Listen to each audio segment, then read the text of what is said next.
विरोधी दल मुख्य सचेतक पदरू तांको हटेबाकू 12 कांग्रेस विधायक दिल्ली जाइथिले।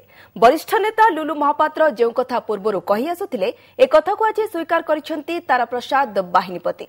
तेबे पादे आगकू जाई लुलु कहिसेंती 12 विधायक जो दाबी करछंती ताहा रहू। फलरे बे मुख्य सचेतक पदरे तारांको भाग्य सुताक्षर झुलुछि।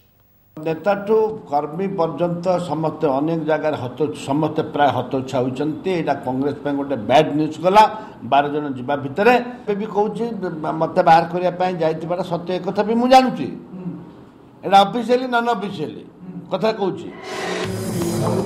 सबु विधायकों को बसाई पीसी सभापति सांबादिक सम्मेलन कर दिनक पर ये हेउची तारा बाहिनीपति बयान। तारांको मन भीतर थिबा क्षोभ जे शांत होइनी तांको कथारु ता स्पष्ट। तेबे तारांको बाहर करिया पई विधायक माने दिल्ली जाइथिबा कथा प्रथमे कहिथिले वरिष्ठ कांग्रेस नेता लुलु महापात्र। मात्र परोक्षरे एहाकु ग्रहण करनथिले पीसी सभापति प्रसाद हरिचंद। आज पादे आगकु जाई लुलु कहिसंती जे 12 विधायकଙ୍କ कथा रहु। पीसी सभापति एहार समाधान करंतु। बारंबार कहिछि मु जा कहिछि सत्य आपण भी कहउछनी तारा बाहिनी निश्चित भाव में जाको समान चाहते मेजोरिटी जहाँ सपक्ष मत दौरान से कथा रो सभापति दायित्व समाधान करने एवं समाधान निश्चित भाव। एठारे प्रश्न उठे एबे दल भितरे तारा एकटिया होई गले कि। Bhubaneswar camera person Bhavani bureau report OTV.